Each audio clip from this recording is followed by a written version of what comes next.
मैत्रीं भजत अखिलहृजेत्रीं मैत्रीं भजत अखिलहृजेत्रीं आत्मवदेव परान्। हरिः ओं नवग्रहस्तोत्रम्। ॐ गणेशाय नमः।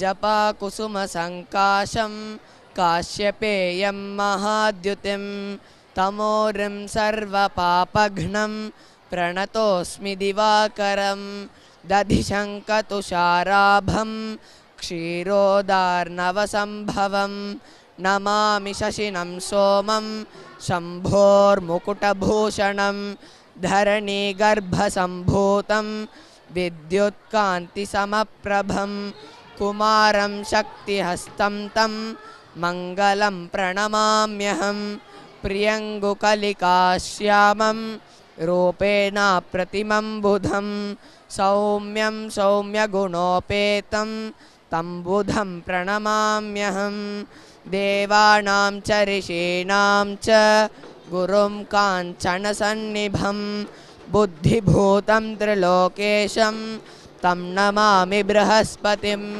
हिमकुन्दमृणालाभं दैत्यानां परमं गुरुं सर्वशास्त्रप्रवक्तारं भार्गवं प्रणमाम्यहं नीलाञ्जनसमाभासं रविपुत्रं यमाग्रजं छायामार्तण्डसम्भूतं तं नमामि शनैश्चरम् अर्धकायं महावीर्यं चन्द्रादित्यविमर्दनं सिंहिकागर्भसम्भूतं तं राहुं प्रणमाम्यहं पलाशपुष्पसङ्काशं तारकाग्रहमस्तकं रौद्रं रौद्रात्मकं घोरं तं केतुं प्रणमाम्यहम् इति व्यासमुखोद्गीतं यः पठेत् सुसमाहितः दिवा वा यदि वा रात्रौ विघ्नशान्तिर्भविष्यति नरनारी नृपाणां च भवेद्दुःस्वप्ननाशनम् ऐश्वर्यमतुलं तेषाम् आरोग्यं पुष्टिवर्धनं ग्रहनक्षत्रजाः पीडास्तस्कराग्निसमुद्भवाः ताः सर्वाः प्रशमं यान्ति व्यासो ब्रूते न संशयः। हरिः ओं श्रीगुरुभ्यो नमः। हरिः ओं। मम नाम सुभवर्षिणी। अहम् इह पर्यावरणम् इति संशब्दयति आगच्छामि। पर्यावरणं प्रभवः अस्माभिः उपहारम् अस्ति। अस्मिन् भवन्ति वृक्षः, नद्यः, कोकिलः, अपि तु समरस्य अतिसुन्दरं पुष्पाणि अस्ति। अस्मान् परितः यानि पञ्चभूतानि सन्ति तेषां समवायः एव परिसरः अथवा पर्यावरणम् इति पदेन व्यवह्रियते। इत्युक्ते मनुष्यो यत्र निवसति, यत् खादति, यत् वस्त्रं धारयति, यस्य पवनस्य सेवनं करोति तत्सर्वं पर्यावरणम् इति शब्देन भिद्यते। पर्यावरणम् अस्माकं जीवितेन च अजीवितेन ग्रहाणः। संवादः मनुष्यः नयति पर्यावरणे विकारि। भूतानि अवसनः प्रसङ्गेन इति पर्यावरणे। वयं पर्यावरणे प्रभागिरताः। मनुष्यः प्रवृत्तिः सदात् नास्त च तमसः च दुर्गतं पर्यावरणे। वयं विकारी सत्य पर्यावरणे अवना। वयं प्रभागिरताः प्रदूषणं पुनसं पर्यावरणं। घोषः प्रदूषणः पर्यावरणे मुख्यः, अपि तु भूमि उष्णः पर्यावरणे प्रदूषणस्य विकारी। अधुना गंगा खान्य दूषिता। एवं भवतु करणेन पानीयं प्रदूषण संरक्षण पर्यावरणम् उद्धरति गंगा। स्वच्छ भारत अभियानम् इत्याख्यं महाभियानं भारतगणराज्ये प्रधानमन्त्री नरेन्द्र मोदी इति पर्यावरणं चलनिका च प्रादेशिककार्यः अभवत्। महाभागेन उद्योगोपितं 2014 वर्षस्य एप्रिल् मासस्य 2 दिनाङ्के स्वच्छ भारत अभियानस्य आरम्भः अभवत्। अधुना गंगा कान्ये दूषिता। गंगा एकं होल् नद्याः अस्माकं मनुष्यः प्रदूषणं करोति। तत् चलनिका एव इदम् अभवत्। परोपकाराय फलन्ति वृक्षाः, परोपकाराय वहन्ति नद्यः, परोपकाराय दुहन्ति गावः, परोपकाराय इदं शरीरं, संरक्षणपर्यावरणम् उद्धरति गङ्गा। सत्यमेव जयति।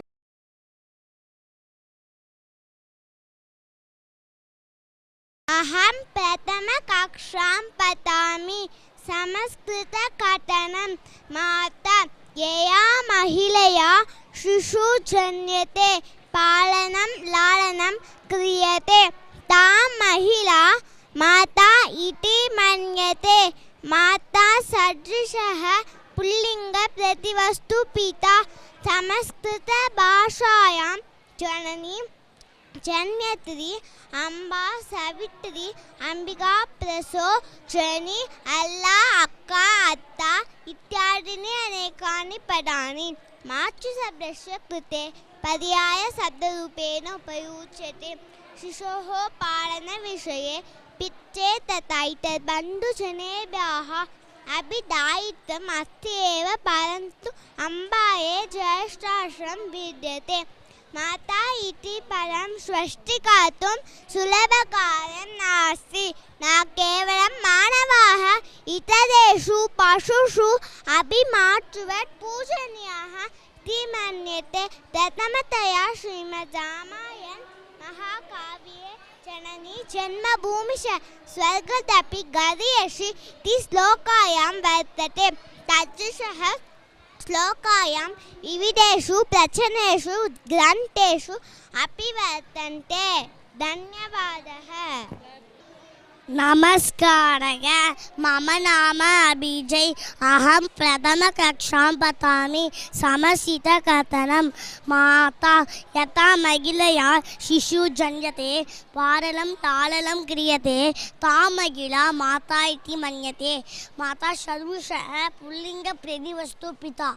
संस्कृतभाषायां जननी जन्यत्री अम्बा सवित्री अंबिका प्रसू जनी अल्ला अक्का अता इत्यादीनि अनेकानि पदानि मातृशब्दस्य कृते पर्यायशब्दरूपेण उपयुज्यते।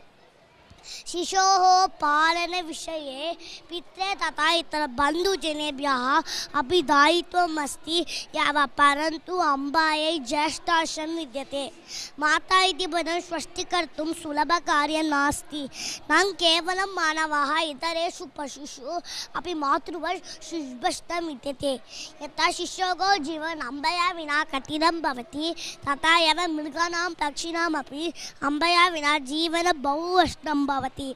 भारतदेशे स्वमातरम् अपेक्षया तरावः नत्यक जन्मभूमिः भाषा इत्यादयः अपि मातृवत् पूजनीयाः इति मन्यते। प्रथमतया श्रीमद् रामायण महाकाव्ये जननी जन्मभूमिश्च स्वर्गादपि गरीयसी इति श्लोकः वर्तते। तादृशः श्लोकाः विविधेषु प्राचीनेषु ग्रन्थेषु अपि वर्तन्ते। धन्यवादः। नमस्कारः। मम नाम तिरुवीर। अहं प्रथमकक्षां पठामि। हितोपदेश चातुर्यसूत्र अतितिर्यस्य वक्रशो तृहात् प्रतिनिवर्तते स तस्मै दुष्कृतं दत्वा पुण्यमादाय गच्छति। धन्यवादः। मम नाम दीक्षिका। अहं प्रथमकक्षां पठामि।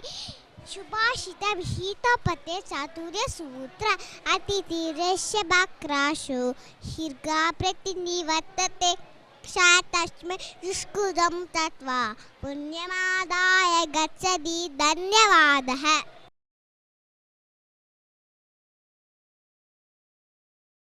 नमस्कारः। मम नाम JS लक्ष्मीप्रिया। अहं प्रथमकक्षां पठामि। वाक्यवात् मूषकः व्याघ्रः। मूषकः व्याघ्रः कथा। एकदा एकस्मिन् वने व्याघ्रः अवसत्। एकस्मिन् दिने सः व्याघ्रः वृक्षस्य अतः स्फूर्तः आसीत्। अकस्मात् एकः अतिलघु मूषकः तत्र आगत्य तस्य उपरि अभ्रमत्। एतेन सः व्याघ्रः प्रबुद्धः अभवत्। सः मूषकाय अक्रूदत्। सः मूषकाय भयभीतं भूत्वा अवदत्, हे दयालो, मम उपरि दयां कुरु।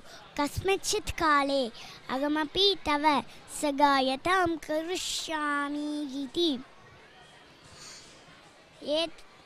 एतत् श्रुत्वा सः व्याघ्रः जालेन बद्धः आसीत्।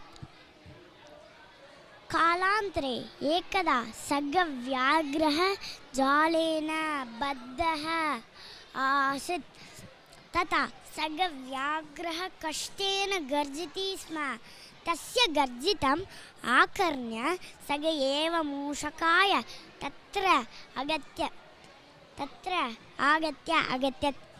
वो व्याघ, मा चिन्तय, अहम् एतं जालं छेत्स्यामि। तथा सः मूषकाय जालं कृन्तति स्म। सः व्याघ्रः जालात् स्वतन्त्रः अभवत्। भो मित्रमूषक, अहं त्वर प्रसन्नः अस्मि। शूद्रस्य जन्तोः अपि उपयोगो भवति।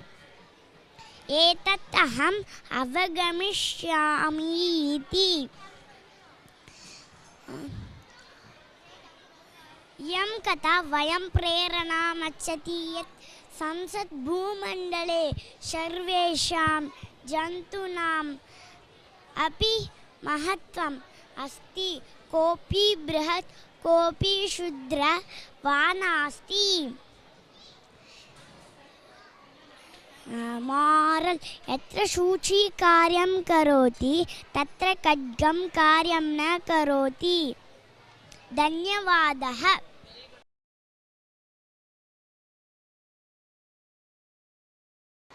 नमस्कारः। मम नाम ईश्वर। अहं प्रथमकक्षां पठामि। नमस्कारः। मम नाम Sachin.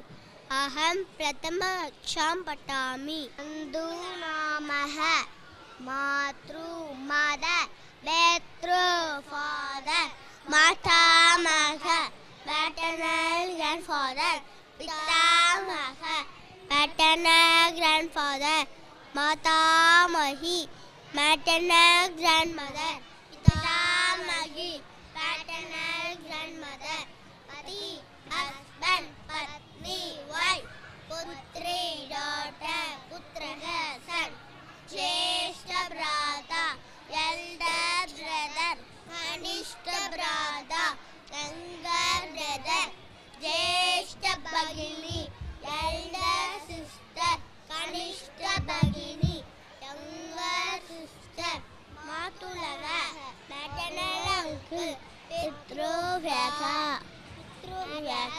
paternal uncle, मातुलानी wife of paternal uncle, पितृव्या wife of paternal uncle, ಶ್ವಶುರಗ father-in-law, ವಶುರುಗು mother-in-law, ಶಾಲಗ wife brother, ಶಾಲಿ wife sister, ಜ್ಯೇಷ್ಠ brother, husband's elder brother,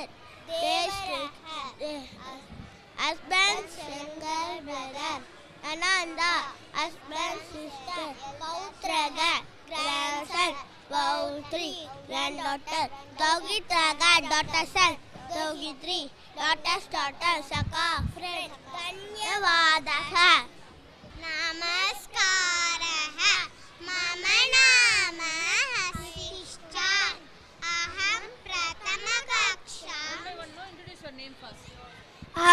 नमस्कारः. मम नाम नितीश्चरन्. अहं प्रथमकक्षां पठामि. नमस्कारः मम नाम हसिका अहं प्रथमकक्षां पठामि नमस्कारः मम नाम यश कुमार अहं प्रथमकक्षां पठामि बन्धुनामः मातृ मदर पितृ फादर मातामह maternal grandfather पितामह paternal grandfather मातामही maternal grandmother पितामही paternal grandmother पति husband पत्नी wife पुत्री daughter पुत्रः son ज्येष्ठ भ्राता elder brother कनिष्ठ भ्राता younger brother ज्येष्ठ भगिनी elder sister कनिष्ठ भगिनी younger sister मातुलः maternal uncle पितृव्यः paternal uncle मातुलानी wife of maternal uncle पितृव्या wife of paternal uncle शशुरः father-in-law शश्रुः mother-in-law शालः wife brother शाली wife sister ज्येष्ठ भ्राता husband's elder देवरः husband's younger brother ननद husband's sister पौत्रः grandson पौत्री granddaughter दौहित्रः daughter son दौहित्री daughter's daughter सखा friend धन्यवादः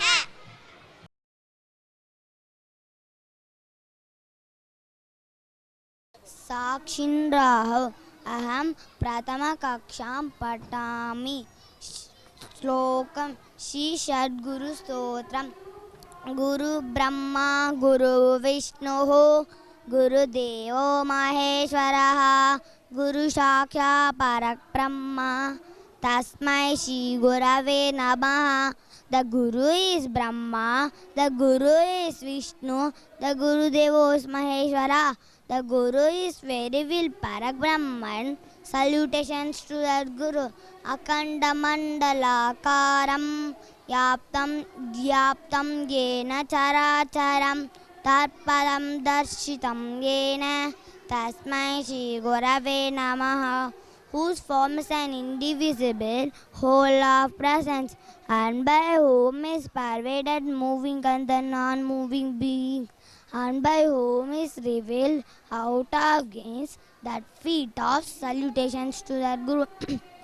Ajnanatiminandasya jnana janashalakaya chakshurunmilitam yena tasmai shri gurave namaha, who removed the darkness of ignorance, blind ignorance by applying the colinium light, by applying the colinium light of knowledge, by whom is our eyes are opened. Salutations to the Guru. Dhanyavadaha. The Guru is verily the Parabrahma. Salutation to the Guru. Akandamandalakaram Yaptam Yena Characharam Tarpatam Tarshitam Yena Tasmai Shri Gurave Namaha, meaning whose form is an indivisible whole of presence, spread everywhere in moving and non-moving beings. Salutation to the Guru. Ajnanatimirandasya jnananjanachalakaya chakshurunmilitam yena tasmai shri gurave namaha, meaning who removes the darkness of ignorance and opens the eyes of knowledge. Salutation to the Guru. Dhanyavadaha.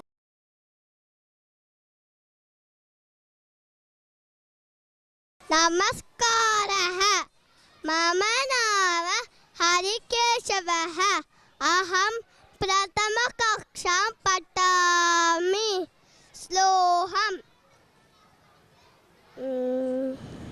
Shri गुरुदीक्षा Vedavyasa अज्ञानतिमिरान्धस्य ज्ञानाञ्जनशलाकया चक्षुरुन्मीलितं येन तस्मै श्री गुरवे नमः. यस्य न ज्ञायते नाम न च गोत्रं न च सिद्धिः गृगमायातः सोतिदिति प्रोच्यते बुधैः। नमस्कारः।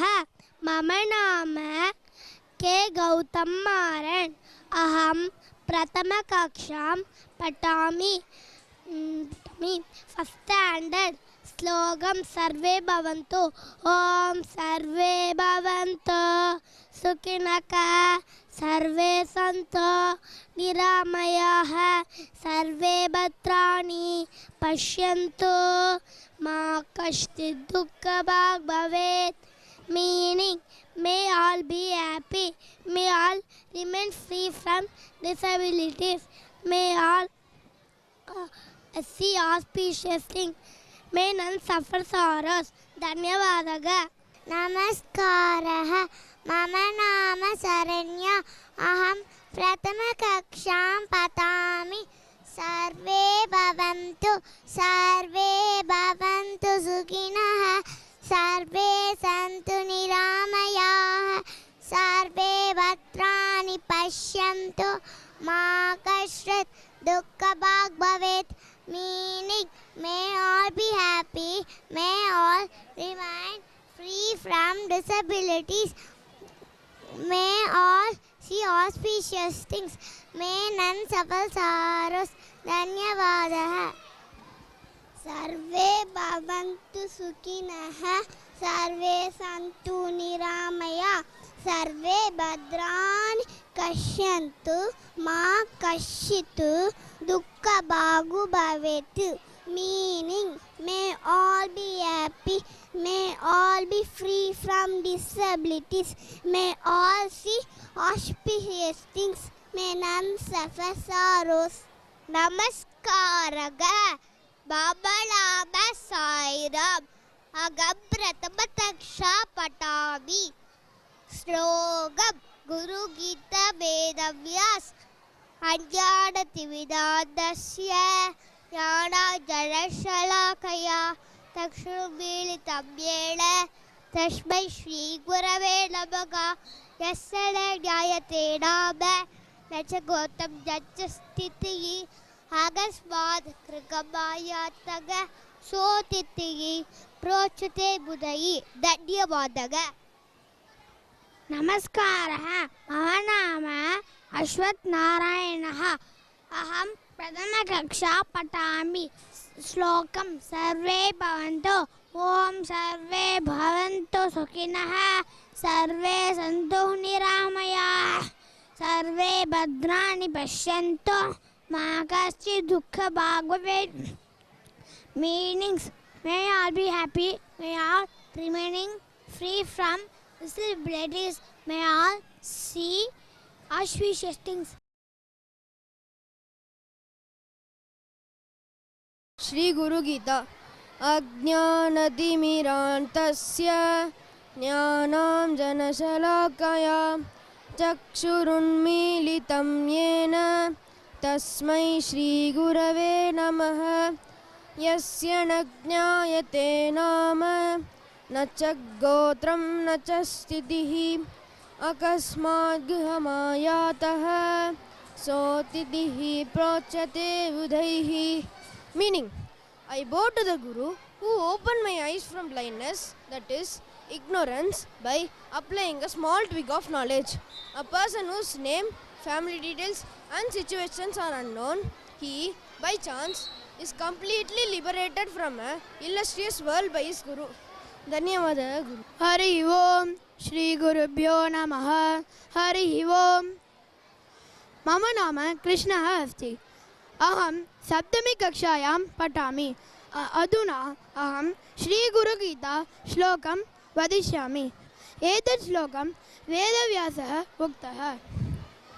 Ajnanatimirandhasya ज्ञानाञ्जनशलाकया चक्षुरुन्मीलितं येन तस्मै श्रीगुरवे नमः। यस्य न ज्ञायते नाम न च गोत्रं न च स्थितिः अकस्मात् गृहमायातः सोत्थितिः प्रोच्यते बुधैः। Meaning, I bow to that Guru who opened my eyes from blindness, that is ignorance, by applying a small twig of knowledge. A person whose name, family details and situation are unknown, he by chance is completely liberated from the illustrious world by a guru. Dhanyavadaha Guru. Hari Om Shri Gurubhyo Namaha. Hari Om Shri Guru Gita. Ajnanatirmirandasya jnanam janashalakayam chakshurunmilitam yena tasmai Shri Guruve Namaha. Yasya jnanate nama na cha gotram na cha stitihi akasmat grihamayatah stotitihi prochayate uddaihi. Hari Om. Om Shri Gurubhyo Namaha. Hari Om Shri Guru Gita. Ajnanatirmirandasya jnananjalashalakaya chakshurunmilitam yena tasmai Shri Gurave Namaha. Yasya na jnayate namna cha gotra na cha stitihi akasmat grihamayatah sotitihi procyate udaihi. Hari Om.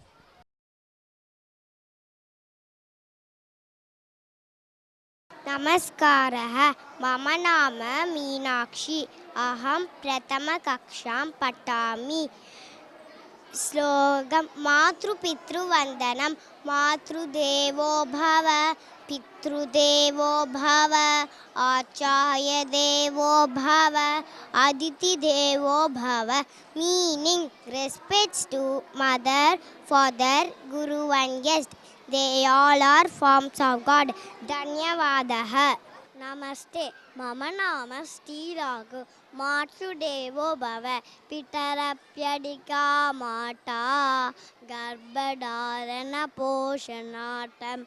Ato ittishu lokeshu. Naste matru samo guruhe. Pranamya mataram pitaram chobho. Deshva putraste dharmavide. Pranamya mataram pachat pranamere pitaram gurum. Dhanyavadaha. Namaste. Matradevo bhava, pitradevo bhava, acharya devo bhava, aditi devo bhava, pavartaha mata ke, पिता के, आचार्य के और अतिथि के, देवता के समर्चना कर उनके साथ व्यवहार करो.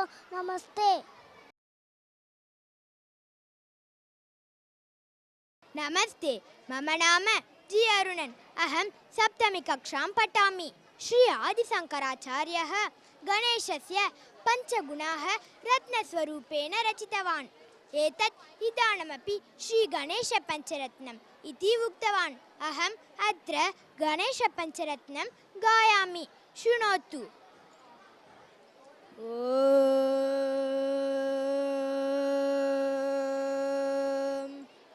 मुदाकरातमोदकं सदा विमुक्तिसाधकं कलाधरावतंसकं विलासिलोकरक्षकम् अनायकैकनायकं विनाशिदेवदैत्यकं नदाशुभाशुनाशकं नमामि तं विनायकम्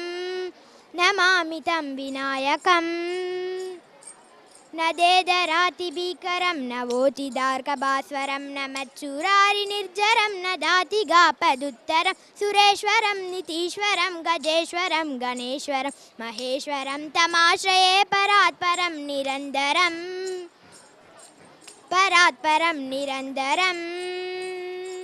समस्तलोकशङ्करं निरस्तदैत्यकुञ्जरं दरेदरोदरं वरं वरे भवक्त्रमक्षरं कृपाकरं क्षमाकरं मुदाकरं यशस्करं मनस्करं नमस्कृतां नमस्करोमि भास्वरम्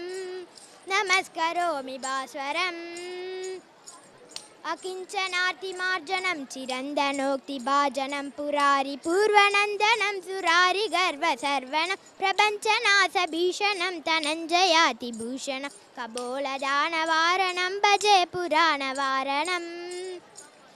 पुराणवारणं निदान्तगान्ततन्तगान्तिमन्तगान्तगाद्मजं अचिन्त्य रूपमन्दहीनमन्दराय कृन्दनं हृतन्तरे निरन्तरं वसन्तमेव योगिनं तमेव तं विचिन्तयामि सन्ततम् महागणेश पंचरत्न मातरेण योन्वहं प्रजल्पतिः प्रभातके हृति स्मरन् गणेश्वर अरोगतामदोषुतां सुसाहितीं सुपुत्रतां समाहिदायुरष्टभूतिमप्युपैति सोचिरात्। धन्यवादः। मुदाकरातमोदकं सदा विमुक्तिसाधकं कलातराततं सकं विनाशि लोकरक्षकम् अनायकैकनायकं विनाशिदेवदैत्यकं नताशुभाशुनाशकं नमामि तं विनायकम् नदे परातिभीकरं नमोदिदात्मभास्परं नमस्सुरारिधीश्वरं नमामि कापदुद्धरं सुरेश्वरं नितीश्वरं गजेश्वरं गणेश्वरं महेश्वरं तमाश्रये परात्परं निरन्तरम्। श्री गुरुभ्यो नमः। गणेश पंचरत्नम मुदाकरातमोदकं सदा विमुक्तिसाधकं कलाधरावतंसकं विलासि लोकरक्षकम् अनायकैकनायकं विनाशिते भदैत्यकं नताशुभाशुनाशकं नमामि तं विनायकम् न तेतरातिभीकरं नवोदितार्कभास्वरं न मत्सुरारिनिर्जनं नताधिकापदुग्धरम् सुरेश्वरं निधीश्वरं गजेश्वरं गणेश्वरं महेश्वरं तमाश्रयेत् परात्परं निरन्तरम् समस्तलोकशङ्करं निरस्तदैत्यकुञ्जरम् नरेदरोदरं वरं वरे भवक्त्रमक्षरं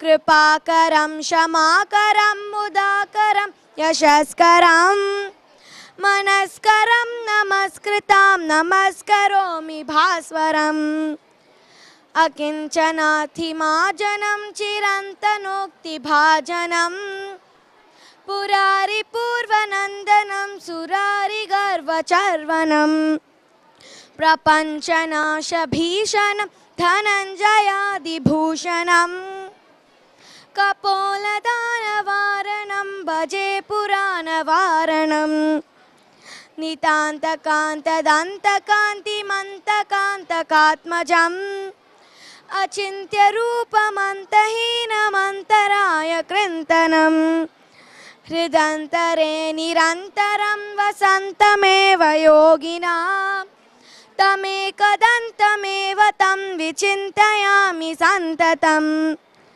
महागणेश पंचरत्नमादरेण योन्वहं प्रजल्पति प्रभातके हृदि स्मरन् गणेश्वरम् अरोगतामदोषतां सुसाहितीं सुपुत्रतां समाहितायुरष्टभूतिमभ्युपैति सोचिरात्। धन्यवादः।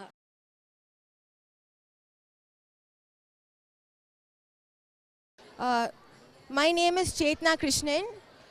I'm going to say Lalita Panchaka Stotram. This shloka is composed by Adi Shankara, where he describes the beauty of Goddess Lalita Tripura Sundari. He also describes the benefits of saying this shloka in the Pratha Kalhars. This shloka is like divine wish-keeping elder, which provides the name, fame, happiness and prosperity when said in Pratha Kalhars. Lalita Panchaka Stotram. प्रातस्मरामि ललिता वदनारविन्दं बिम्बाधरं पृथुलमौक्तिकशोभिनासम् आकर्णदीर्घनयनं मणिकुण्डलाढ्यं मन्दस्मृतं मृगमदोज्ज्वलभालदेशं प्रातर्भजामि ललिता भुजकल्पवल्लीं रक्ताङ्गुलीयलसतङ्गुलिपल्लवाढ्यां माणिक्यहेमवलयाङ्गदशोभमानां पुण्ड्रेक्षुचापकुसुमेषु दधानां प्रातर्नमामि ललिताचरणारविन्दं भक्तेष्टदाननिरतं भवसिन्धुपोतं पद्मासनादिसुरनायकपूजनीयं पद्माङ्कुशध्वजसुदर्शनलाञ्छनाढ्यं प्रातस्तुवे परशिवां ललितां भवानीं त्रय्यन्तवेद्यविभवां करुणानवद्यां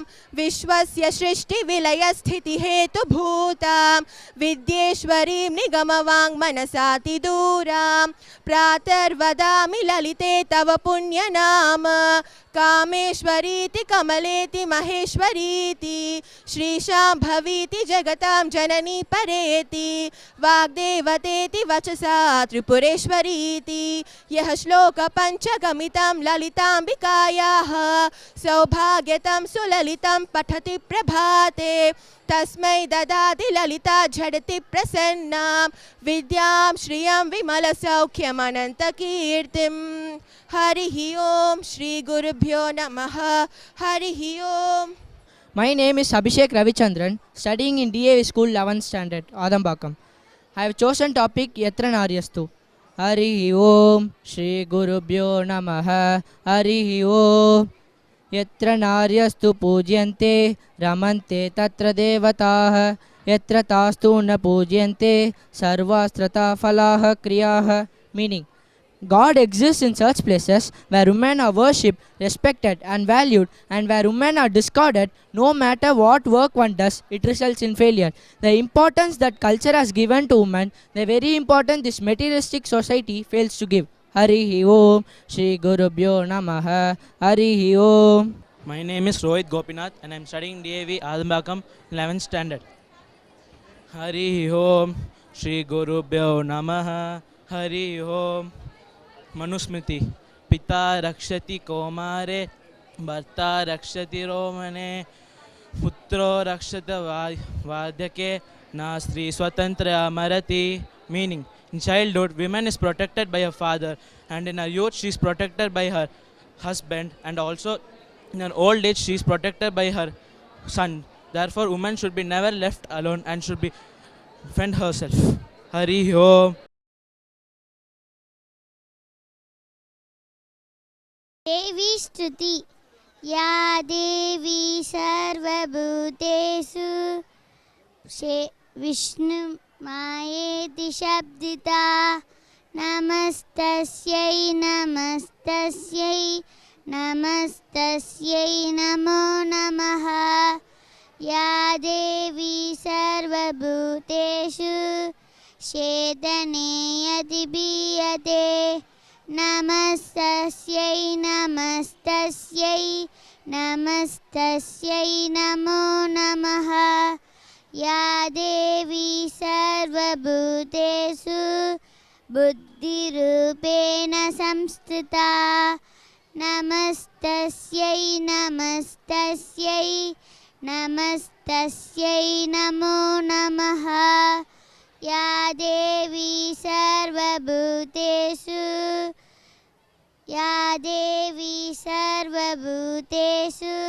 निद्रारूपेण संस्थिता नमस्तस्यै नमस्तस्यै नमस्तस्यै नमो नमः.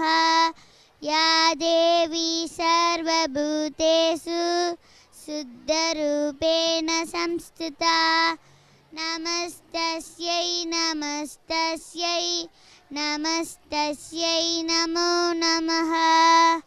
जय भगवती देवी नमो वरदे जय पाप विनाशिनी भगुफलते जय शुंभ निशुंभ कपालधरे प्रणमामि तु देवी नरात्र हरे. जय चंद्र दिवाकर नेत्रधरे जय पावक भूषित वक्रवरे जय भैरव देहरि नीलपरे जय अंधक दैत्य विशोषकरे जय महिष विमर्दिनि शूलकरे जय लोक समस्त पाप हरे जय देवी पितामह विष्णुलते जय भास्कर चक्र शिरोवनते. ॐ अस्य श्रीदुर्गा सप्तश्लोकी स्तोत्रमहामन्त्रस्य नारायण ऋषिः अनुष्टुपादिनी छन्दांसि श्रीमहाकाली महालक्ष्मी महासरस्वत्यो देवताः श्रीजगदम्बा प्रीत्यर्थे पाठे विनियोगः ज्ञानिनामपि चेतांसि देवी भगवती हि सा बलादाकृष्य मोहाय महामाया प्रयच्छति दुर्गे स्मृता हरसि भीतिमशेषजन्तोः स्वस्थैः स्मृता मतिमतीव शुभां ददासि दारिद्र्यदुःखभयकारिणि कात्वधन्या सर्वोपकारकरणाय सदातचित्ता सर्वमङ्गलमाङ्गल्ये शिवे सर्वार्थसाधिके शरण्ये त्र्यम्बके गौरी नारायणी नमोस्तुते शरणागतदीनार्थ परित्राणपरायणे सर्वशात्यनो देवी नारायणी नमोस्तुते सर्वस्वरूपे सर्वेशे सर्वशक्ति समन्विते भयेभ्यस्त्रागिनो देवी दुर्गे देवी नमोस्तुते रोगानशेषान् नवगं दुष्टा दुष्टा तु कामान् सकिलानविष्टान् त्वामाशितानां न विपन्नराणां त्वामाशिताः शयतां प्रयन्ति सर्वबाधाप्रशमनं त्रैलोक्य साकिलेश्वरी एवमेव त्वया कार्यम् अस्मद्वैरी विनाशनम्।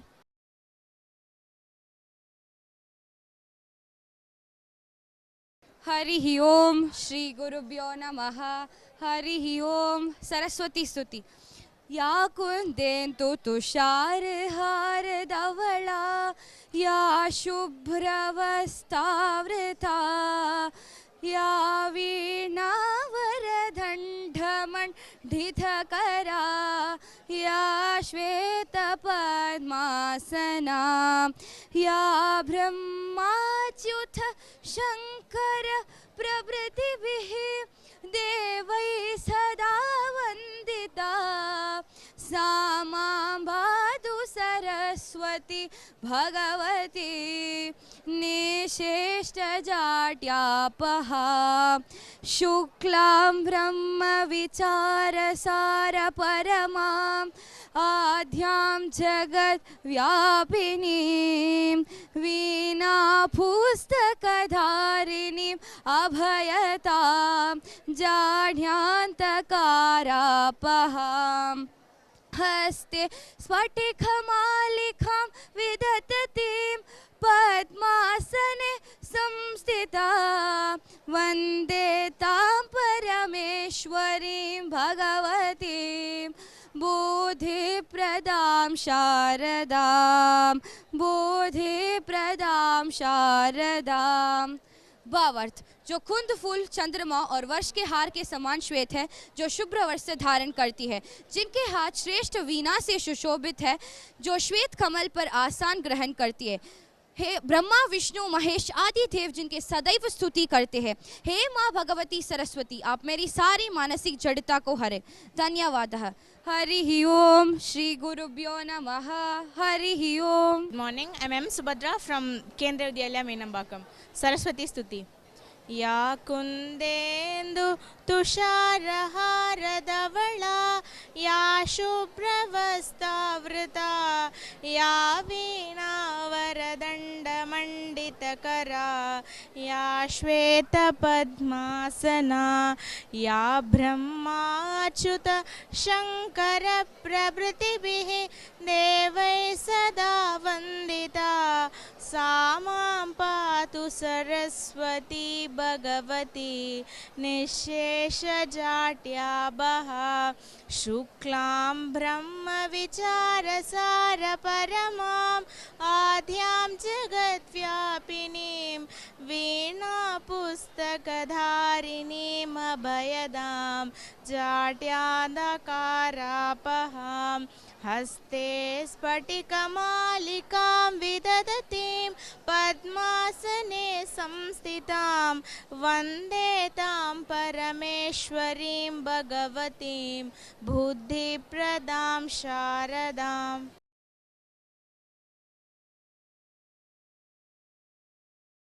नमस्ते महोदय, मम नाम निहालः। अहं पञ्चकक्षायां पठामि।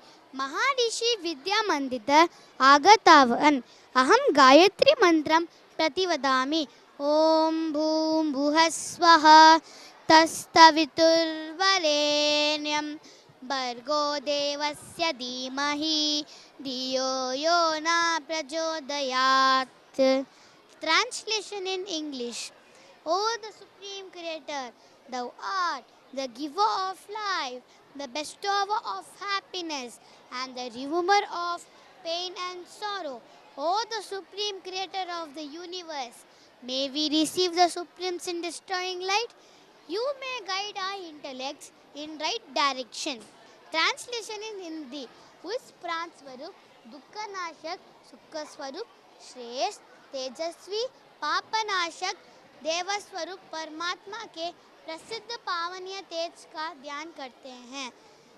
वह परमात्मा हमारी बुद्धि को सन्मार्ग में प्रेरित करें. अर्थात सृष्टिकर्ता प्रकाशमान परमात्मा के प्रसिद्ध पावनीय तेज का ध्यान करते हैं. धन्यवादः. मम नाम चारुलता है. हम पंचम कक्षा में पठामि. श्री सरस्वती प्रार्थना वदामि.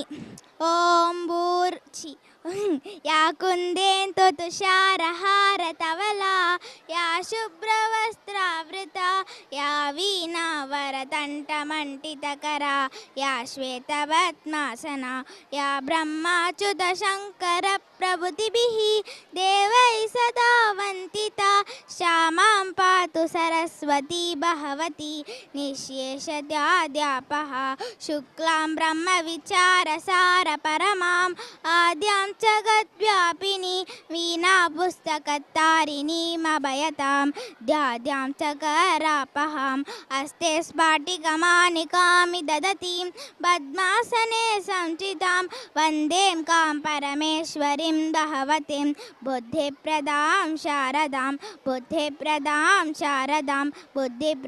शारदां हरि ओम श्री गुरुभ्यो नमः.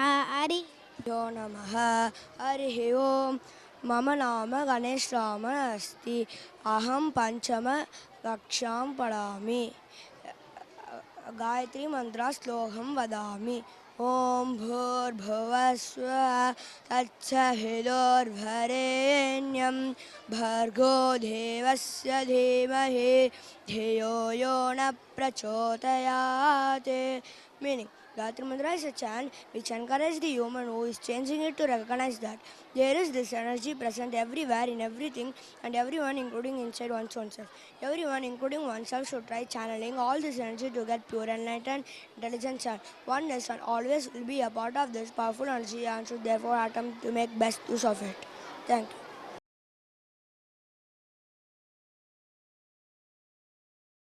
श्री गुरुभ्यो नमः. हरिः ओम्.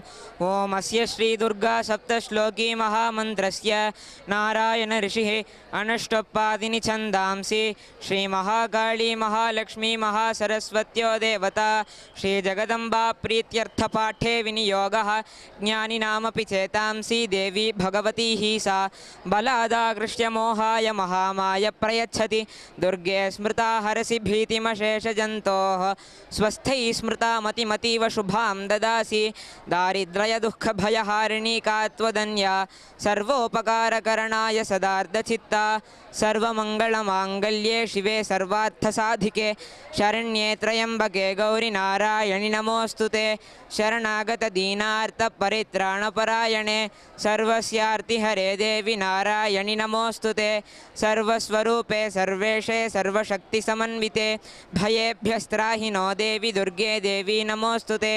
रोगानशेषानपहंसि तुष्टा रुष्टा तु कामान् सकलानभीष्टान् त्वमाश्रितानां न विपन्नराणां त्वमाश्रिता ह्याश्रयतां प्रयान्ति सर्वबाधाप्रशमनं त्रैलोक्यस्याखिलेश्वरि एवमेव त्वया कार्यम् अस्मद्वैरिविनाशनं. हरिः ओम्. तुलसी वंदनम. यन्मूले सर्वतीर्थानि यन्मध्ये सर्वदेवताः यतग्रे सर्ववेदाश्च Tulasi Tvam Namamyaham. Oh, sacred Tulasi, I prostrate before you as all the sacred rivers reside at the root. All gods reside in the middle, and all Vedas at the tip. Mama nama Sudhiraha Aham Ditiya Kaksham Patami Gomata Mandaram Sarva Kama Tude Devi Sarva Tita Visheshini Pavani Surabhi Sese Devi Tubhyam Namo Sute, meaning, O giver of all boons and fulfiller of all desires, embodiments of all deeds, O unparalleled and divine mother, I offer my prayers to you. Dhanyavada. Namaskara. Mama nama Sanjan Aham Dutiya Kaksham Patami Tulasi Bandanam En Mule Sarpatitani En Madhya Sarva Devata Agre Sarva Vedacha Tulasi Tvam Namanyaham, meaning, O sacred Tulasi, I prostrate before you as all the rivers are reside at the root, all the gods are reside at the middle, all the Vedas are the tip. धन्यवाद है. नमस्कार, मेरा नाम वंदना है. मैं 8वीं कक्षा में पढ़ती हूँ. तुलसी वंदनम. यन्मूल्ये सर्वतीर्थानि यम्मध्ये सर्वदेवतः यद्ग्रे सर्ववेदाश्च तुलसी त्वां नमाम्यहं. धन्यवाद. ओम असतो मा सद्गमय तमसो मा ज्योतिर्गमय मृत्यो मा अमृतं गमय. ओम शांति शांति शांतिः, meaning, Om, O Lord, keeps me not in the unreality of the bondage of the phenomenal world, but leads me towards the reality of the internal self. O Lord, keeps me not in the darkness of ignorance, but leads me towards the light of spiritual knowledge. O Lord, keeps me not in the fear of death due to the bondage of the mortal world, but leads me towards the immortal, gained by the knowledge of the immortal self beyond death. Om, may there be peace, peace, peace at the 3 levels of Adidaivaika, Adibhautika and Adhyatmika. Thank you. Mamam R. Abhirami. Aham Ashtakaksha. Aham Slokam Upanishad se Vahadami.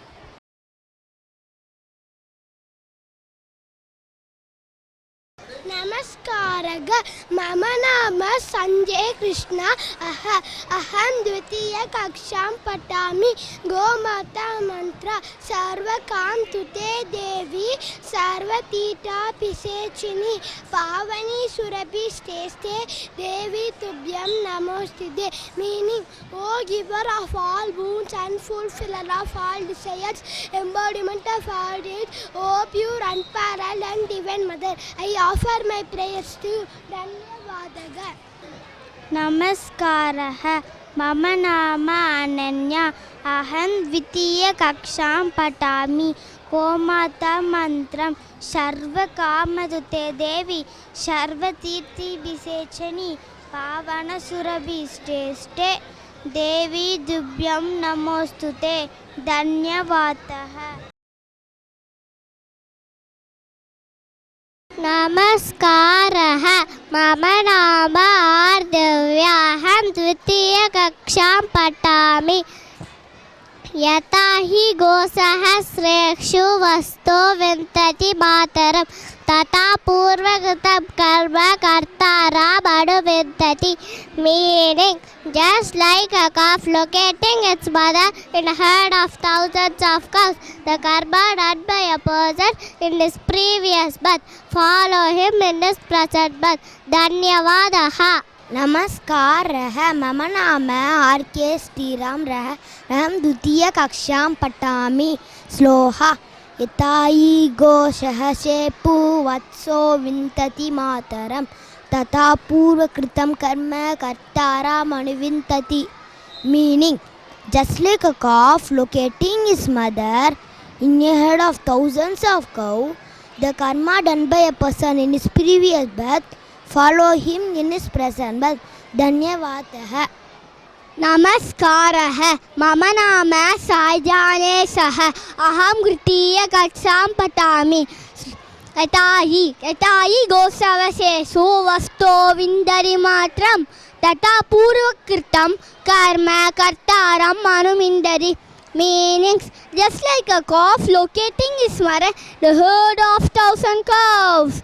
The karma done by a person in his previous birth. Follow him in his present birth. धन्यवादः.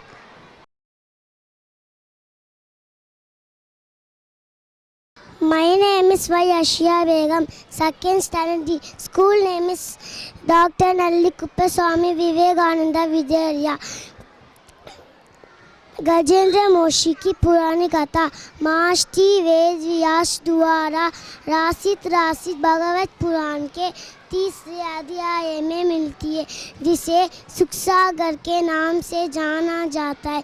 एक लंबे समय के बाद सरोवर में ऊहू नाम के ग्रहच गज का पैर हो गया.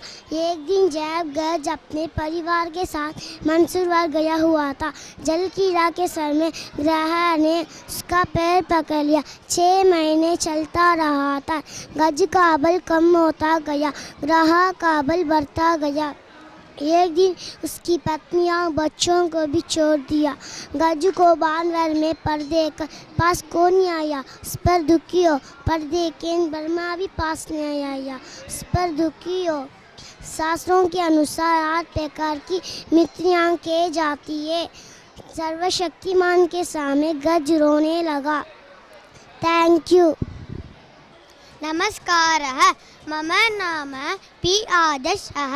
अहं द्वितीयकक्षां पठामि. गजेन्द्रमोक्षस्तोत्रम्. श्रीगजेन्द्र उवाच.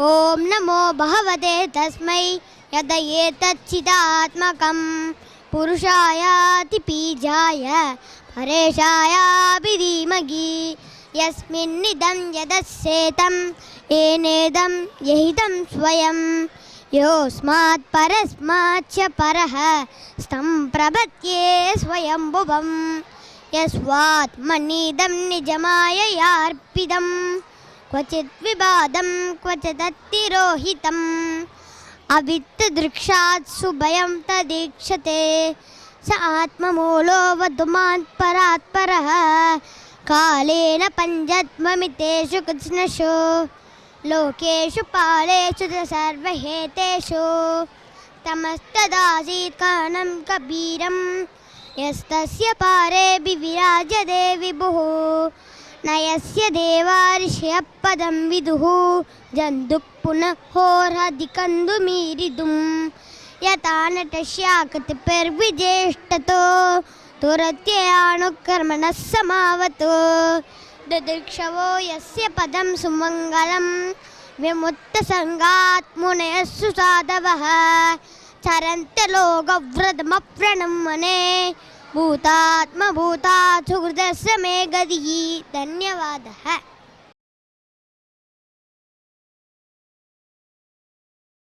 नमस्कारः. मम नाम कैलासः. अहं द्वितीयकक्षां पठामि. गोवदनपूजा मंत्र. लक्ष्मीर्यालोकपालना धेनुरूपीण संस्कृता धृतं भगति यज्ञार्थ मम पापं व्यपोहतु. Meaning, the Govardhana Puja is performed on just the next day of Diwali. Govardhana Parvat is also known as Sri Govardhana Maharaj. Govardhana Puja is done on the 4th day of Diwali. You can chant during Govardhana Puja. You can chant the Govardhana Puja mantra. Dhanyavadah. Shri गुरुभ्यो नमः. मम नाम निरञ्जनः अस्ति. अहम् अष्टमकक्षायां पठामि. अधुना अहम् उपनिषदः वदामि. उपनिषदः श्लोकः वदामि. ॐ असतो मा सद्गमय तमसो मा ज्योतिर्गमय मृत्यो मा अमृतं गमय. Om Shanti Shanti Shanti. Meaning, O Lord, lead me from unreal to real. Lead me from darkness to light. Lead me from mortality to immortality. Peace, peace, peace. Shri Gurubhyo Namah. Shri गुरुभ्यो नमः अध्यापिका मम नाम प्रदीपः अहम् अष्टमकक्षायां पठामि अधुना अहं श्लोकोपनिषत् वदामि श्लोकोपनिषत् ॐ असतो मा सद्गमय तमसो मा ज्योतिर्गमय मृत्योर्मा अमृतं गमय ॐ शान्ति शान्ति शान्तिः O Lord, meaning, O Lord, take me from unreal to real, lead me from darkness to light, lead me from mortality to immortality. O Lord, I am a sinner. My deeds are sinful. My soul is sinful. I was born in sin. Please help me, O Lord. O Lord, thou art along my refuge. I have no one else but you. Thank you.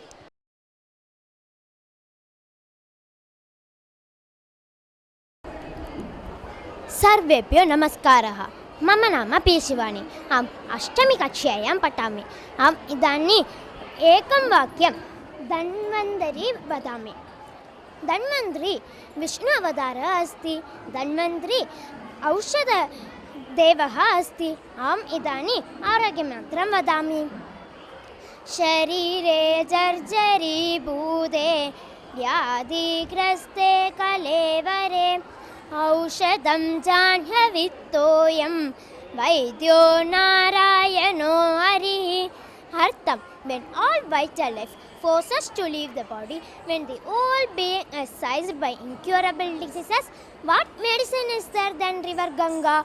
Who else but Lord Narayana Hari would come as physician. Dhanyavadah.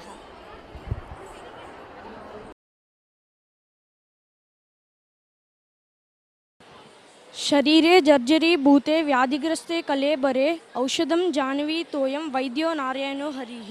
When all the vital forces leave the body, when the whole being is seized by incurable diseases, what medicine is there other than river Ganga? Who else but Lord Ranara Hari would come as a physician.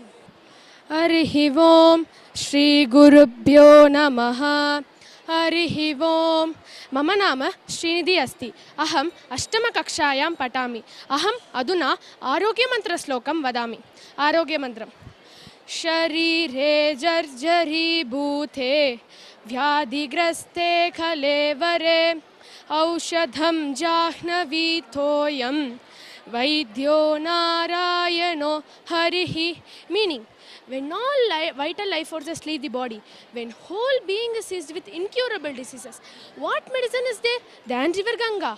Who else but Lord Narayana? Hari could come as physician.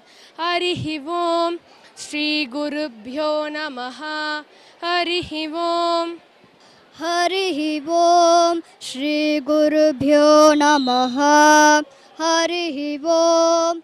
मम नाम कीर्तना अस्ति अहम् अष्टमकक्षायां पठामि अधुना अहम् आरोग्यमन्त्रं श्लोकं वदामि आरोग्यमन्त्रं शरीरे जर्जरीभूते व्याधिग्रस्ते कलेवरे औषधं जाह्नवीतोऽयं वैद्यो नारायणो हरिः. Meaning, when all vital life forces leaves the body, when whole being is seized by incurable diseases, what medicine is there than river Ganga? Who else but Lord Narayana Hari would come as physician. Harihi Om Shri Gurubhyo Namaha Harihi Om Harihi Om Shri Gurubhyo Namaha Harihi Om.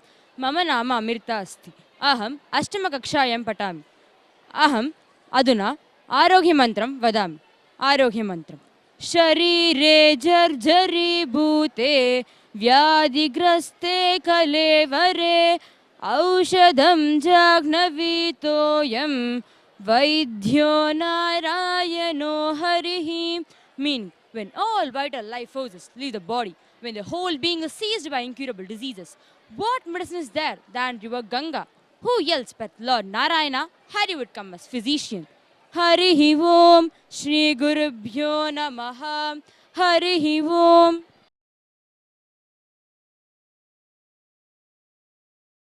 I'm B. Harinarayan of 6th H, DAV School, Adambakam. I'm now going to recite Valmiki Ramayana. Kachidatma samashuraha Shrutavanto jita indriyaha Kulinaha cha ingitajnaha Chakritaha te tata mantrinaha. I hope that ministers who are valiant like you learn master of their senses of noble birth, skill interpreting their internal sentiments by external gestures, are assigned to you. Mantro vijaya moolam hi rajnam bhavati raghava susamvrito mantradarair amatyai shastra kovidaihi. I am N. Bhagavati of 6th H, DAV School, Adambakam. Now I am going to tell Valmiki Ramayanam. Kachidatva samachuraha Shritavanto jita indriyaha Kulinaha cha inditajnaha Chakritaha te tata mantrinaha. Meaning, I hope that ministers who are valiant like you learn masters of their senses of noble birth and skill interpreting internal sentiments by external gesture are assigned to you. Harihi Om Shri Gurubhyo Namaha. My name is Pavitra. Valmiki Ramayanam Dharmatartha Prabhavati Dharme Prabhavate Shukam Game Labate Sharam Game Charam Nidam Jagat. Meaning, from richness, prosperity, meanness, righteousness, happiness and the honorableness all are achieved, and this unites the essence of prosperity. Atmananyamai stai stai Kashyayitvaha Pranataha Prapyate Game chukate labate shukam. Meaning, experts will make effort to exercise their own self with those and those principles, thus they are pressuring along. Nityam shushimadihi saumya chara dharmam tapovane trilyam alpitranavataha. Always thread along the righteousness and pure mind. Srimad Valmiki Ramayanam. Dharmatartha prabhavate dharmat prabhavate sukham dharmena labhate sarvam dharmasaram idam jagat. From virtuousness prosperity emanates, from righteousness happiness, and by honorableness all are achieved, and this world is the essence of property. Atmanam niyamaihi taihi taikarshayitva prayatratah prapyate nibunaihi dharmo nasukhat labhate sukham. Experts will make efforts to exhaust themselves with those and those principles, thus realize sublimity. Unachievable is pleasuring along. Nityam shuchimatihi saumya charadharmam tapovane sarvam hividitam tubhyam trailokyam api tadvataha. Always tread along the righteousness with a pure mind, O gentle one, and especially in those sagely forests. You know everything in all the three worlds and its nuances. Dhanyavadaha. Namaste. My name is B. Jyotsna and I am from DAV School, Adambakam. Harihi Om Shri Gurubhyo Namaha. Harihi Om. Om Shrimad Valmiki Ramayane Aranyakandam. Dharmatartha Prabhavati Dharmat Prabhavate Sukham Dharmena Labhate Sarvam Dharmasaram Idam Jagat. From virtuousness, prosperity emanates. From righteousness, happiness. And by honorableness, all are achieved. And this universe is the essence of probity. Atmanam niyamaihi taihi karshayitva prayatnataha prapyate nipunaihi dharmo na sukhat labhate sukham. Experts will make efforts to exhaust their own selves with those and those principles. Thus, they realize sublimity. Unachievable is pleasure by pleasuring alone. Nityam shuchimatihi saumya charadharmam tapovane sarvam hi viditam tubhyam trailokyam api tatvataha. Always tread along the righteousness with a pure mind, O gentle one, and especially in the sagely forests. You know everything in all the three worlds, in all its nuances. Harihi Om Shri Gurubhyo Namaha. Harihi Om. Namaskaraha. Mama nama G. Joshi Smriti. Aham Perambur Vivekananda Vidyalaye Navami Kakshayam Patami. Itanim Aham Valmiki Ramayane Kinchit Uttama Slokam Vadami. Dharmartartha Prabhavati Dharmat Prabhavate Sukham धर्मेण लभते सर्वं धर्मसारं इदं जगत्. From virtuousness, prosperity emanates. From righteousness, happiness, and by honorableness. All are achieved, and this universe is the essence of probity. Atmanam niyamaitai karshayitva prayatnatah prapyate nipunai dharma na sukhat labate sukham.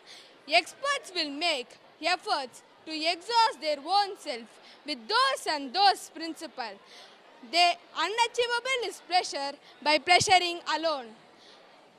Nityam suchirmadi saumya charadharmam tapovane sarvam jividitam dhupyam trailokyam api tattvatah. Always tread along the righteousness with pure mind, O gentle one, and especially in these sagely forests. You know everything in all the three worlds and all its nuances. Jayatu Sanskritam, Jayatu Bharatam. Dhanyavada.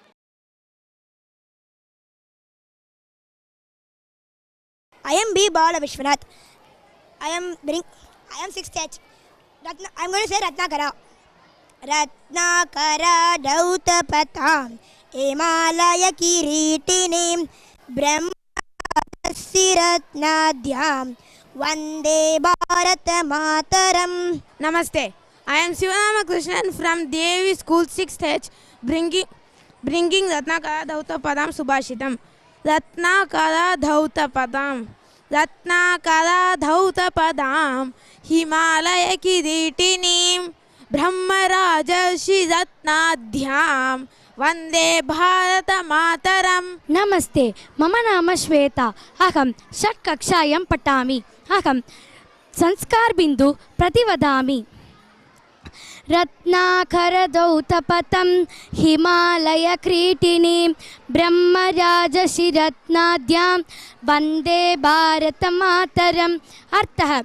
Our salutation to our Bharat Mata, whose feet are washed by the waves of the ocean, who is crowned by the snowy Himalayas, whose illustrious children have distinguished themselves as Brahma Rishis and Raja Rishis. Dhanyavadaha. Hello, my name is B. Bhargav. I am studying 6th standard in DAV school. I am going to say the sloka Ratnakara Dvaitapadam.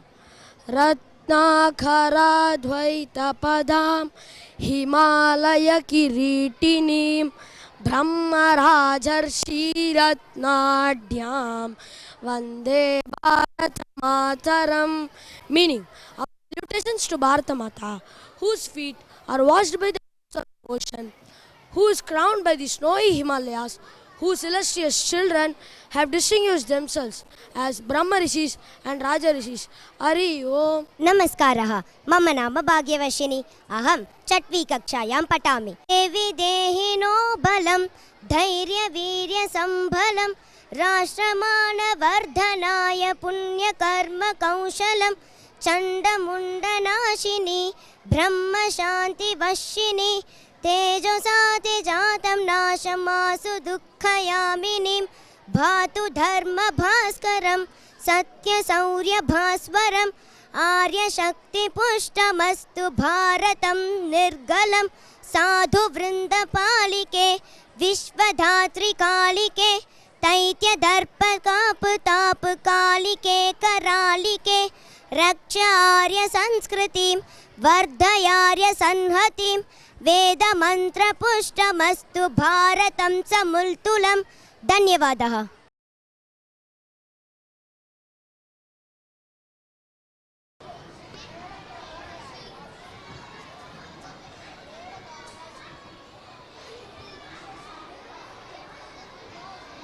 Om Namah Shivaya. Om Amruteshware Namaha.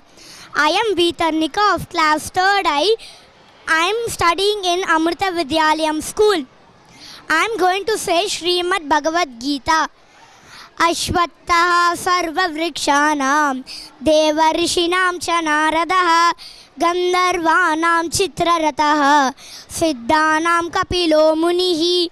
भावार्थः मैं सब वृक्षों में पीपल का वृक्ष देव ऋषियों में नारद मुनि, गंधर्वों में चित्ररथ और सिद्धों में कपिल मुनि हूँ।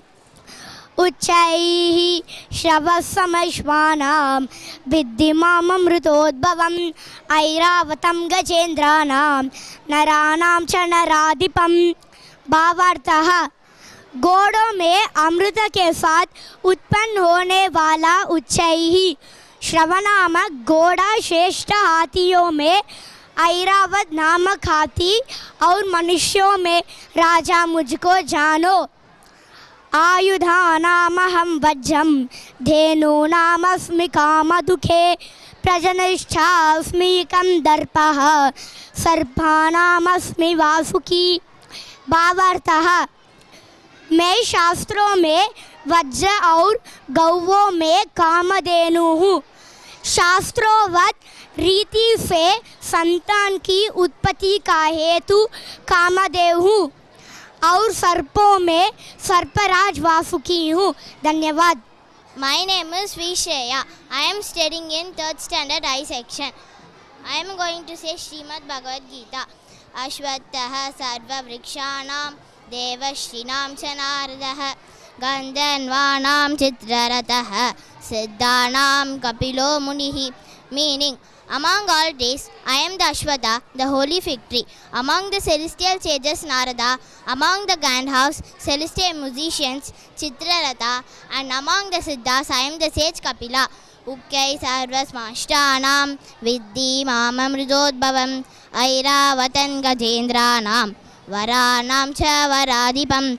Meaning, among horses, know me to be the celestial horse Ukkai Hashva, begotten of the churning of the ocean, along with nectar. Among mighty elephants, Airavata, Indira's elephant, and among the men, the king. Ayodhamak Vajram Denu Namasim Kamaduk Prajanyasya Chasim Gandharpaha Sarpa Namasim Vasukihi. Meaning, among weapons, I am the thunderbolt. Among cows, I am the celestial cow, the Kamadhenu, the cow of plenty. I am the sexual desire which leads to procreation as enjoying by the scriptures. Among serpents, I am Vasuki. Harihi Om Dhanyavataha. Rakshan Sai Shivakumar, 3rd standard L section, DAV school, Adambakam, Bilvastakam. त्रिदलं त्रिगुणाकारं त्रिनेत्रं च त्रियायुधं त्रिजन्म पापसंहारं एकबिल्वं शिवार्पणम्. I offer only for Bilva to Lord Shiva, which has 3 leaves, which causes 3 qualities, which are like the 3 eyes of Lord Shiva, which are like the triad of weapons, and which destroys the sins of 3 birds. Trishagai Bilva Patriksha Achedrai Komalai Subhai Tava Bujam Karishyami Eka Bilvam Shivarpanam. I offer only for Bilva to Lord Shiva, which has 3 shoots, which do not have holes, which are good and pretty, and which worship Lord Shiva. Aganda Bilva Patrena Pujite Nandigeshware Shuddhanti Sarva Pabebhyo Ekabalvam Shivarpanam. I offer only for Bilva to Lord Shiva. For a fan, it is equal to an uncut leaf is offered to steed the god Nandi. We get cleaned up all our sins. Salagrama Shilamekam Vipranam Jadu Abgaye Somayagya Mahapunyam Ekabilvam Shivarpanam. I offer only for Bilva to Lord Shiva. For it is equal to offering a salagrama to a Brahmin or a great blessings got out of performing Somayaga. Dhanyavadaha.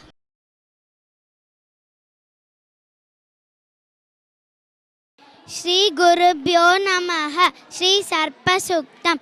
Brahma Lokeshu Ye Sarpaha Sheshanaga Parogamaha Namostu Tebhyah Sarpebhyah Sukrito Mama Sarvada Indra Lokeshu Ye Sarpaha Vasuki Pramukadyaha Namostu Tebhyah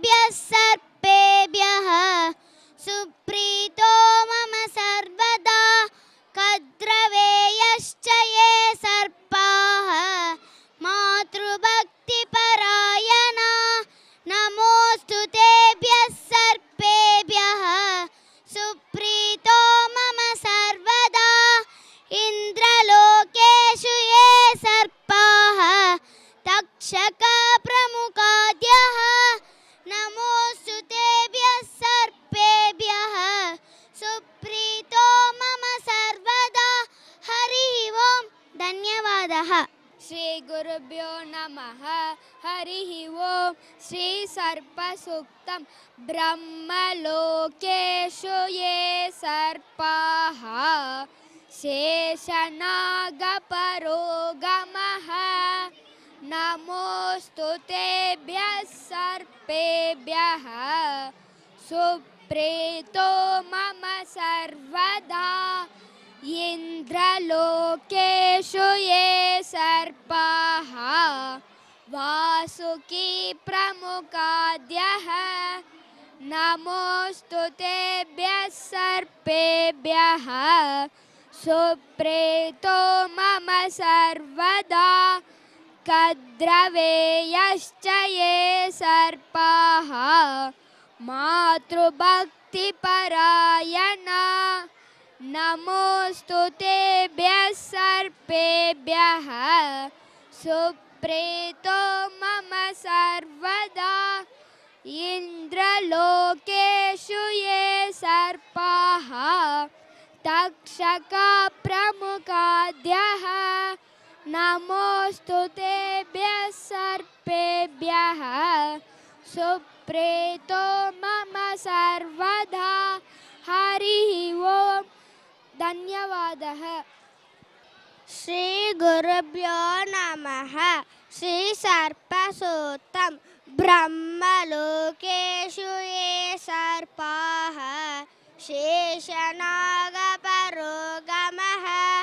नमोऽस्तु तेभ्यः सर्पेभ्यः सुप्रीतो मम सर्वदा इन्द्रलोकेषु ये सर्पाः वासुकी प्रमुखाद्यः नमोऽस्तु तेभ्यः सर्पेभ्यः सुप्रीतो मम सर्वदा खद्रवेयश्च ये सर्पाः मातृभक्तिपरायणा नमोऽस्तु तेभ्यः सर्पेभ्यः सुप्रीतो मम सर्वदा इन्द्रलोकेषु ये सर्पाः तक्षका प्रमुखाद्यः नमोऽस्तु तेभ्यः सर्पेभ्यः सुप्रीतो मम सर्वदा हरिः ओम श्री गुरुभ्यो नमः हरिः ओम धन्यवाद। जय गुरुदेव बहोंदे मम नाम कविन चक्रवर्ती है अहम तृतीयां कक्षायां पठामि श्री सर्पसूक्तम् ब्रह्मलोके शेषल्पा शेषनागा परोगमः नमस्तेभ्यः सर्वेभ्यः सुप्रीतो मम सर्वदा इन्द्रलोके शेषल्पः वासुकी प्रमुखार्यः नमस्तेभ्यः सर्वेभ्यः सुप्रीतो मम सर्वदा कद्ववेयश्च सर्पः मात्यभक्तिप्रयाणा नमस्तेभ्यः सर्वेभ्यः सुप्रीतो मम सर्वदा इन्द्रलोके शेषल्पः तक्षका प्रमुखाद्यः नमस्तेभ्यः सर्वेभ्यः सुप्रीतो मम सर्वदा धन्यवादः। तुलसी माता जय जय जय तुलसी माता जय जय जय तुलसी माता जय जय जय तुलसी माता। लेकर जन्म विजन में आई दिव्या भवन में मानव लोक तुम्हीं से सुख संपत्ति। My name is V. Padmapurni. I am going to tell Vrikshavandanam. Vanasya tera pakvani palani prachinodhya sanabjodhira samdebhyo bijam chasya vinasati te vanaspata bhoktaha vina pushpai palantiye dhumasati nigatitaha saha pushpai palantiye धूमासति निगदिताः साः पुष्पैः पलान्तिये प्रसरन्ति प्रतानैर्या सदत्ता परिकीर्तिताः बहुसन्वा विटापिनो एते गुल्मः प्रकीर्तिताः हरिः ओम धन्यवादः। नमस्कारः मम नाम श्रेया अहमिदानीं वृक्षवन्दनं वदामि। अश्वत्थ सर्ववृक्षाणां देवर्षीणां च नारदः गन्धर्वाणां चित्ररथः सिद्धानां कपिलो मुनिः। मैं सब वृक्षों में पीपल का वृक्ष, देवर्षियों में नारद मुनि, गंधर्वों में चित्ररथ और सब सिद्धों में कपिल मुनि हूँ। उच्चैः श्रवसमश्वानां विद्धि माममृतोद्भवम् ऐरावतं गजेन्द्राणां नराणां च नराधिपम्। घोड़ों में अमृत के साथ उत्पन्न होने वाला उच्चैः श्रवा नामक घोड़ा, श्रेष्ठ हाथियों में ऐरावत नामक हाथी और मनुष्यों में राजा मुझको जान। आयुधानामहं वज्रं धेनुनामस्मि कामधुक् प्रजनश्चास्मि कंदर्पः सर्पानामस्मि वासुकिः। मैं शस्त्रों में वज्र और गव्वों में कामधेनु हूँ। शास्त्रोक्त रीति से संतान के उत्पत्ति का हेतु कामदेव हूँ और सर्पों में सर्पराज वासुकी हूँ। अनंतश्चास्मि नागानां वरुणो यादसामहं पितॄणामर्यमा चास्मि यमः संयमतामहं। मैं नागों में नाग और सर्प, ये दो प्रकार की सर्पों की ही जाति है। शेषनाग और जलचारों की अधिपति वरुण देवता हूँ और पितरों में अर्यमा नामक पितर तथा शासन करने वालों में यमराज मैं हूँ। प्रह्लादश्चास्मि दैत्यानां कालः कलयतामहं मृगानां च मृगेन्द्रोऽहं वैनतेयश्च पक्षिणां। मैं दैत्य करने वालों में प्रहलाद हूँ और गणना करने वालों का समय हूँ। क्षण, घड़ी, दिन, पक्ष, मास आदि जो समय है वह मैं हूँ और पशुओं में मृगराज सिंह हूँ और पक्षियों में गरुड़ मैं हूँ। पवन पवतामस्मि रामशस्त्रभृतामहं झषणां मकरश्चास्मि स्रोतसामस्मि जाह्नवी। मैं पवित्र करने वालों में वायु हूँ और शस्त्रधारियों में श्री राम हूँ तथा मछलियों में मकर हूँ और नदियों में श्री भागीरथी गंगा जी हूँ। धन्यवादः।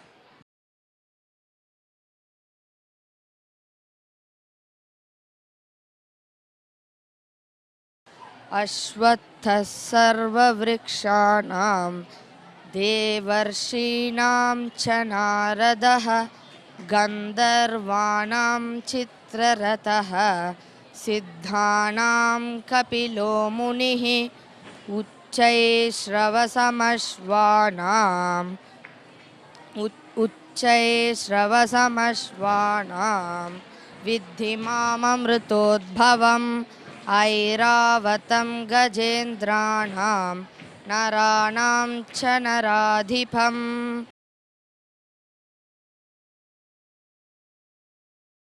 विश्वं दर्पणदृश्यमाननगरी तुल्यं निजान्तर्गतं पश्यन्नात्मनि मायया बहिरिवोद्भूतं यथा निद्रया यः साक्षात् कुरुते प्रबोधसमये स्वात्मानमेवाद्वयं तस्मै श्रीगुरुमूर्तये नमः इदं श्रीदक्षिणामूर्तये।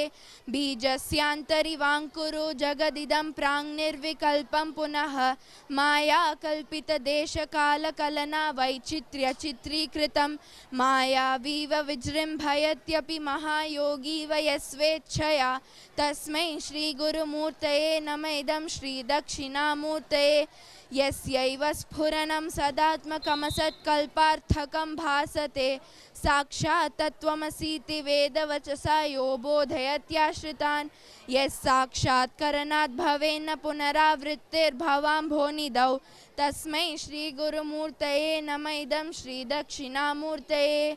नानाछिद्रघटोदरस्थितमहादीपप्रभाभास्वरं ज्ञानं यस्य तु चक्षुरादिकरणाद्वारा बहिस्पन्दते जानामीति तमेव भान्तुमनुभात् एतत् समस्तं जगत् तस्मै श्रीगुरुमूर्तये नमः इदं श्रीदक्षिणामूर्तये। देहं प्राणमपीन्द्रियाण्यपि चलां बुद्धिं च शून्यं विदुः स्त्रीबालान्धजडोपमास्त्वहमिति भ्रान्ता भृशं वादिनः मायाशक्तिविलासकल्पितमहाव्यामोहसंहारिणे तस्मै श्रीगुरुमूर्तये नमः इदं श्रीदक्षिणामूर्तये राहुग्रस्तदिवाकरेन्दुसदृशो मायासमाच्छादनात् सन्मात्रः करणोपसंहरणतो यो भूत् सुषुप्तः पुमान् प्रागस्वाप्समिति प्रबोधसमये यः प्रत्यभिज्ञायते तस्मै श्रीगुरुमूर्तये नमः इदं श्रीदक्षिणामूर्तये।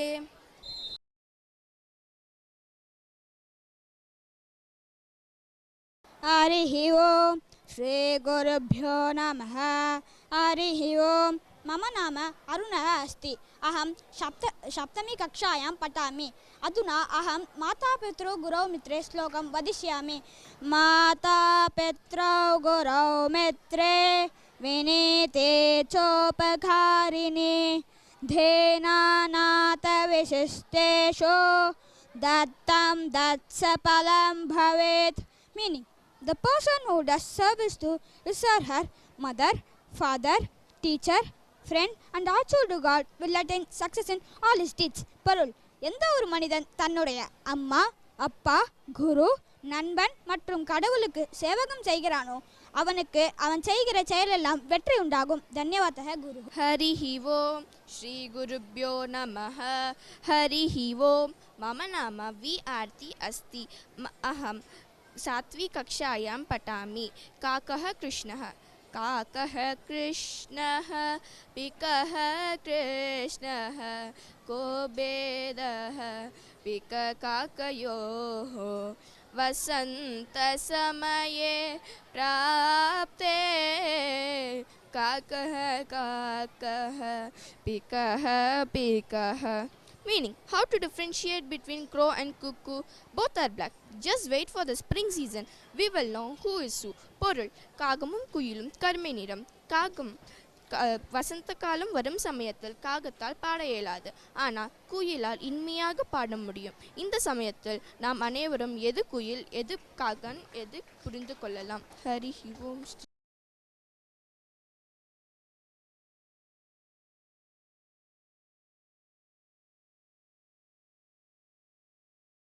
नमस्कारः।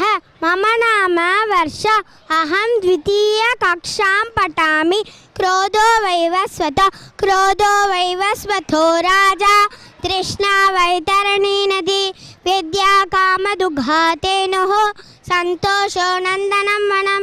Meaning, anger is the king of death, greed is the river Vaitarani, knowledge is the cow which fulfills all wishes and bliss is the paradise. धन्यवादः। नमस्कारः। मम नाम समीक्षा। अहं द्वितीयकक्षां पठामि। एकवर्णं यथा दुर्गं वर्णवर्णेषु धेनुषु तथैव धर्मवैचिन्यं तजल्मेकं परं स्मृतम्। Meaning, the cows of different colors produce milk in one color. In the same way, the principle taught by different religions is one. Dhanyavadah.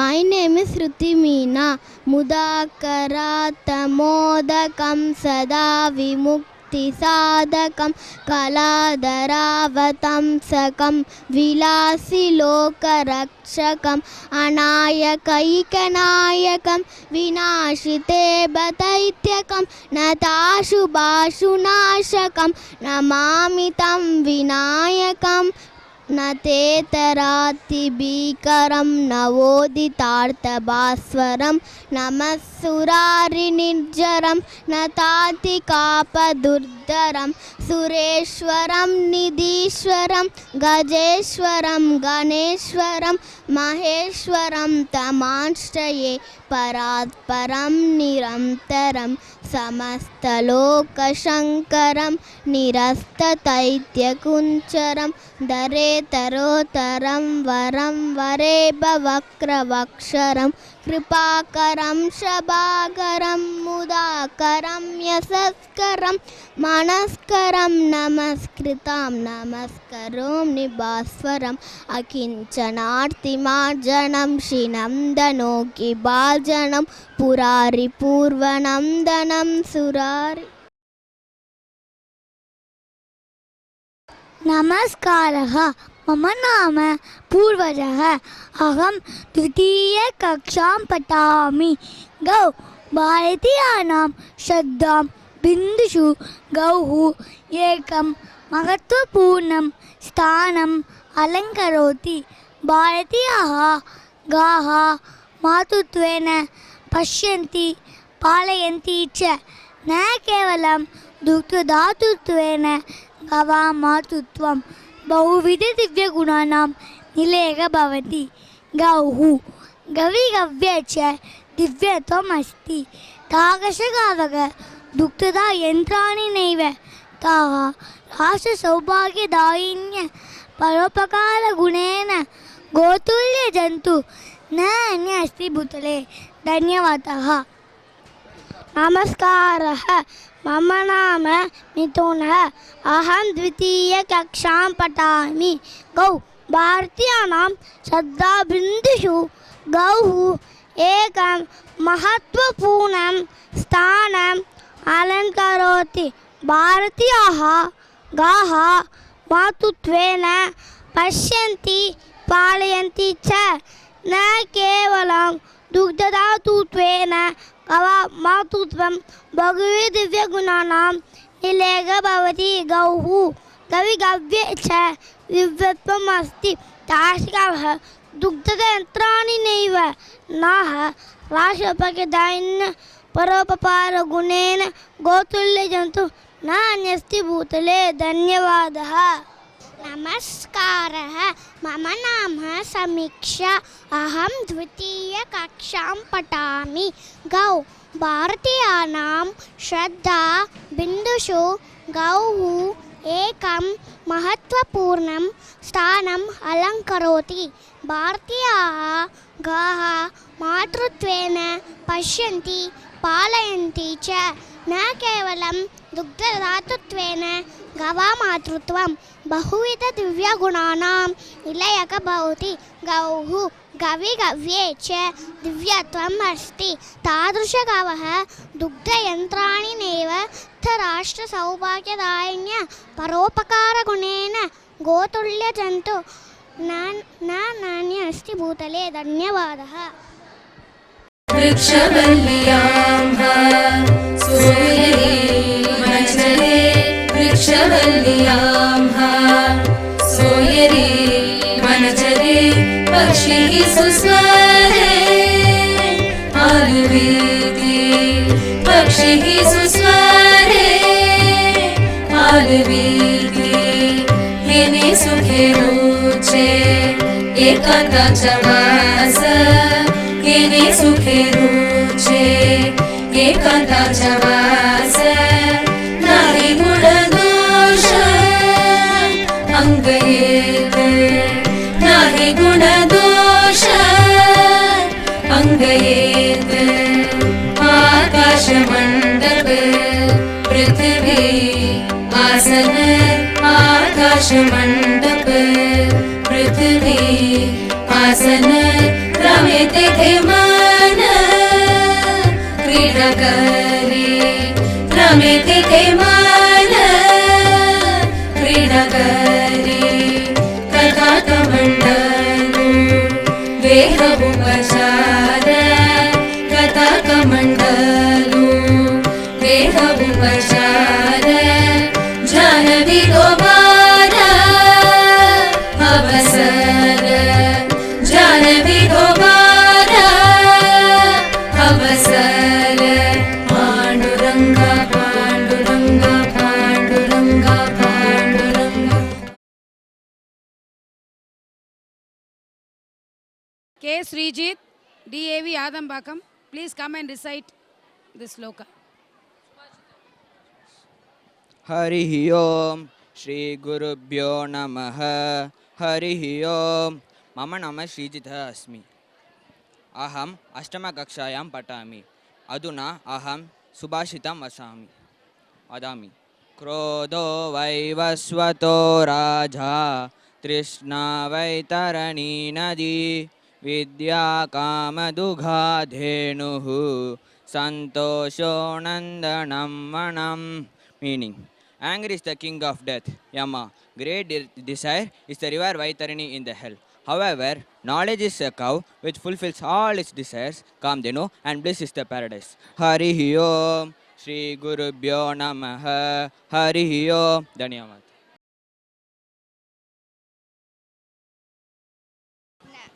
मम सुभाषितानि नयति. हरिः ओं श्री गुरुभ्यो नमः. हरिः ओं क्रोधो वैवस्तो राजाः तृष्णा वैतरण्य नदी विद्या कामुदुगा धेनुः संतोषम नंदनम वनम. भावार्थ: क्रोध यमराज के समान और तृष्णा नरक के वैतरणी नदी के समान. विद्या सभी इच्छाओं को पूरे करने वाले कामधेनु है और संतोषम नंदनम वनम. Meaning, anger is the king of death, Yama. Greed is the river Vaitarani. However, the cow fulfills all its wishes and bliss is the paradise. Mama Punavadami. Krodho vaivasto rajaha Trishna Vaitarani nadi Vidya Kamaduga Denuhu Santosham Nandanam Vanam. Harihi Om.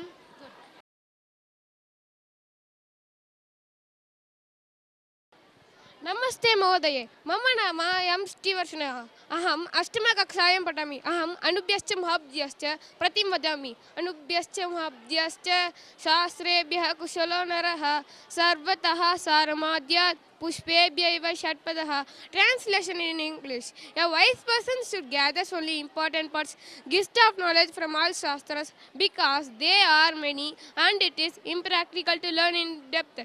Just as honeybee collects honey from all types of flowers and does not collect flowers. धन्यवादः. श्री गुरुभ्यो नमः. Pashava animals name: Bidalaga, cat; Byakraga, tiger; Denugu, cow; Gorakara, zebra; Bhikshashayika, squirrel; Chitroshtaga, giraffe; Shashakaga, rabbit; Harinaga, deer; Magishaga, buffalo; Vanaraga, monkey; sparrow, dog; Gardabaga, donkey; Gada, elephant; Lomataka, fox; Aja, goat; Kariyadaga, hippopotamus; Ashwa, ox; Sugalaga, jackal; Simha, lion; Sukraga, pig; Yedakaha, sheep; Vikshashayikaha, squirrel. Animals name: cat; Pidalaha, tiger; Vanahar; monkey; Vanahar; dog; Hadbanar;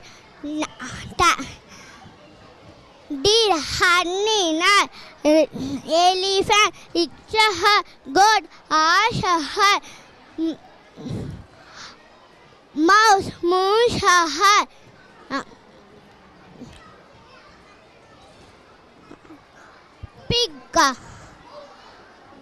pig; Sunahar. Thank you. My name is S. Vaishnavi. I am studying in 3rd standard C section. Vrikshaha Namaha. Harihi Om. Shri Gurubhyo Namaha. Harihi Om. Vrikshaha Namaha. Kera Vrikshaha, coconut tree. Tala Vrikshaha, palm tree. Negrodha Padapaha, banyan tree. Amra Vrikshaha, mango tree. Vata Vrikshaha, fir tree.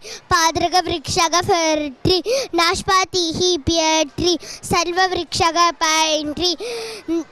Ata Vrikshaha, apple tree. Kadali, banana tree. Tintilni Vrikshaha, tamarind tree. Anasaha, pineapple tree, panasaha, jackfruit tree, tadimi, pomegranate tree, shalmali, silk cotton tree. Harihi Om, Shri Dhanyavadaha, Harihi Om.